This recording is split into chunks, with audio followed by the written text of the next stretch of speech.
Morning everyone, আমি Asima daily blogging চ্যানেলে আবার একটি নতুন ভিডিও জানাই আপনাদের সকলকে আবার একবার স্বাগত। আশা করবো আপনারা সকলে খুব ভালো আছেন, যে যেখানেই আছেন সুস্থ আছেন আর স্বাভাবিক আছেন। আমিও খুব ভালো আছি, সুস্থই আছি। এখন সময় হয়ে গেল 11টা 48 আর সকালে সমস্ত কিছু কমপ্লিট হয়ে গেছে, তবে এখনো মিটি ঘুম থেকে ওঠেনি, ওই মানাচ্ছে অ্যাকচুয়াল ছুটি। তো যাই হোক, কালকে অনেক রাতেই আমরা অন্ডাল থেকে এসেছি, ওই 8টা 9টা নাগাদ আর কি, 8টা সাড়ে 8টা নাগাদ। তো এসে পরে ও দুটি ভাত খেয়েছে, আমরা আর কিছু খাইনি, তাই আর ব্লগ নিয়ে তো আপনাদেরকে কিছু দেখানো হয়নি। আর আজকে সকাল সকাল যাবতীয় কাজ করে রান্নাবান্না বসিয়ে দিয়েছি। মাছ বার করে নিয়েছি, লাউ দিয়ে মাছের মাথা দিয়ে করবো, ঢেঁড়স সেদ্ধ, এদিকে পাট শাক ভাজা, পাট শাকটা একটু রসুন দিয়ে করবো, আর করছি করলা আলু ভাতে আর পটল আলু দিয়ে মাছের ঝোল। তো অবশ্যই বলে তো দিলাম, এখন করা তো বাকি। তো চলো আমার সঙ্গে থাকো আর আজকের ব্লগটা তোমরা দেখতে থাকো। আশা করবো আজকের ব্লগটা তোমাদেরকে বেশ ভালো লাগবে। তো দেখো, আমি এখানে পাট শাকটা বসিয়ে দিয়েছি, আর পাট শাকটা না একটু বেশ বড় বড় ছিল পাতাগুলো। আমি একটু কুচিয়ে টুচিয়ে নিয়েছি, মানে আমার সবজি কাটতে একটু সময় লাগলো, সমস্ত সবজি টবজি কেটে নিয়ে ধুয়ে আমি এখন রান্না বসেছি। তো ওই জন্যই ব্লগটা শুরু করতে একটু দেরি হয়ে গেল, ভেবেছিলাম একটু আগেই ব্লগটা শুরু করব। তো যাই হোক, যাই হলো, তো এখনো পর্যন্ত মাছ আমার বরফের ছাড়েনি। মাথাটা যে ভাজবো সেও ভাজতে পারবো না, কেন পুরো বরফের চাং হয়ে গেছে। আমি ভুলে গেছিলাম, নাহলে সকালেই মাছটা বার করে দেওয়া হতো। তো চলো ততক্ষণে পটলগুলো ভেজে নিই, আলুগুলো ভেজে নিই, ঠিক আছে, ঢেঁড়স ফেড়স যেগুলো আছে সব ভেজে নিই। বসে থাকার চাইতে করে নেওয়া ভালো তাড়াতাড়ি।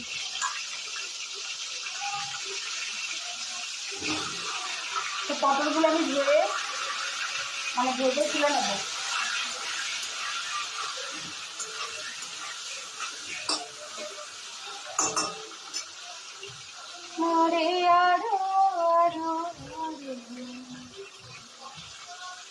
তো একটু নুন আর একটু হলুদ দিয়ে আমি পটলগুলো ভেজে তুলে নেব,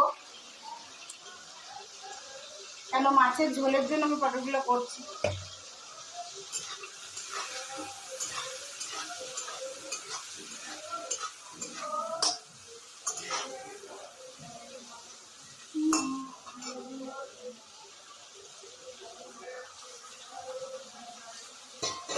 তো এখানে শাক মোটামুটি সেদ্ধ হয়ে গেছে, আর পাট শাক, তো আমি আজকে পাট শাকটা 5 ফোড়ন আর রসুন দিয়ে করেছি।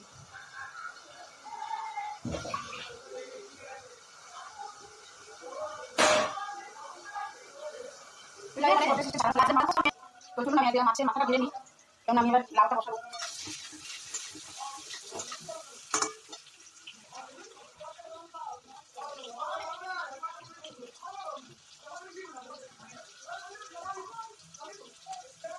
নুন আর হলুদ দিয়ে আমি আলুগুলো মাছটা ভেজে তুলে রাখবো। এদিকে আমি মাছটা ভেজে নিয়ে গেলাম।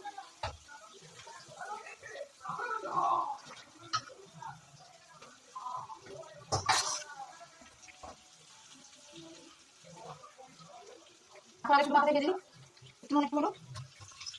এই যে এটাই কাতলা মাছ মাথা।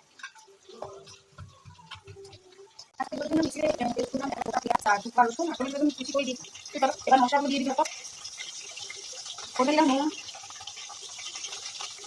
হলুদ, যেহেতু আমি আগে ইয়েটা তৈরি করে রেখেছি, মানে আলুটা পটলটা দিয়ে ভেজে রাখা আছে, দিয়ে দেবো।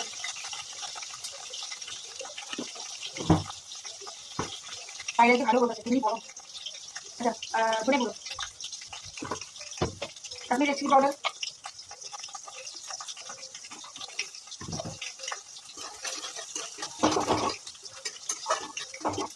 মশলাটা এখন কষা করার জন্য মাছটা ভাজা হয়ে গেছে।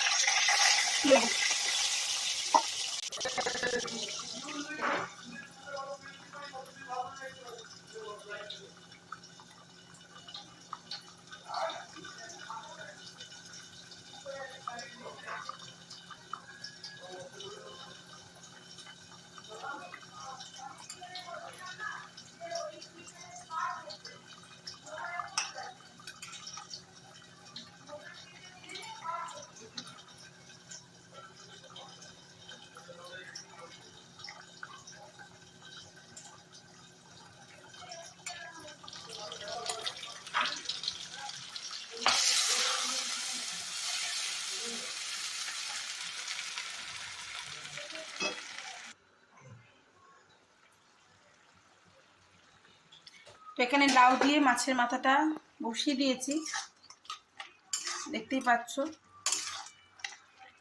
লাউ প্রায় সেদ্ধ হয়ে গেছে, আমি একবারে কুচি কুচি করে কেটেছিলাম যাতে তাড়াতাড়ি সেদ্ধটা হয়ে যায়।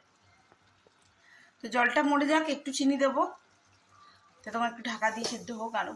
তো চলো দেখা আজকে দুপুরের লাঞ্চে কি কি তৈরি হয়ে গেল আপাতত। এই যে দেখতে পাচ্ছ, এটা পাট শাক, আজকে করেছি পটল আলু দিয়ে মাছের ঝোল, ঢ্যাঁড়স ভাজা, অল্প করে ভেজেছি, কেউ ভাজা খেতে চায় না মাছ ছাড়া। এটা মাছের তেলটা ভেজে দিয়েছি। আর এটা আমার স্পেশাল করলা আলু ভাতে, 3টে করলা 1টা আলু। তো এই ছিল দুপুরের লাঞ্চ, তোমাদেরকে দেখিয়ে দিলাম। চলো ব্লগটা কন্টিনিউ করবো। ভাতটা আমি আজকে সবার শেষে বসিয়েছি, দেখেছো, এক্ষুনি বসালাম, সিমে আছে। আর লাউটা হয়ে গেলেই আমার টোটাল কমপ্লিট হয়ে যাবে, মানে তরকারিটা, বাট ভাতটা এখনো হয়নি, হোক, তারপর আবার তোমাদের সঙ্গে আসবে একটা। আর এখন আমার পেয়ে গেছে একটু খিদে, তো এখন তো যেহেতু ভাতটা হয়নি, তো আমি কেটে নিয়েছি নিজের জন্য একটুখানি শশা, দুজনেই খাবো। তো চলো আবার দেখা হচ্ছে। আমার মোস্ট ইম্পর্টেন্ট জিনিস, দুধ চাপাতি শেষ হয়ে গেছিল, এই যে দুধ, কিছু কিছু জিনিস আমি নিয়ে চলে এসেছি, দুধ, চাপাতি, এই যে আমার চাপাতি, মিঠির বাটারটা শেষ হয়ে গেছিল, একদমই অল্প মতন আছে, তো এই বাটারটা ইউজ করি আমি, আপনাদেরকে আগেও দেখিয়েছি। আর নিয়ে এসেছি মিঠি ম্যাগি, ব্যাস এই নিয়ে এসেছি।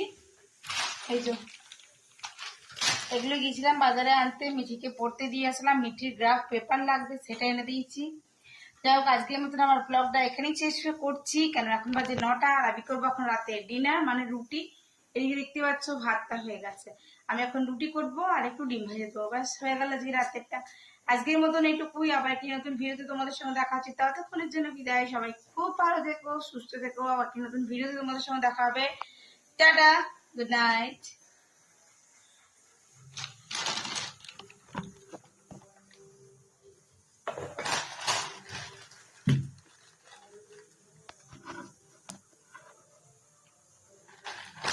আমার দুধ আর চাপাতি ছাড়া একেবারেই চলে না, আমার লাগবেই।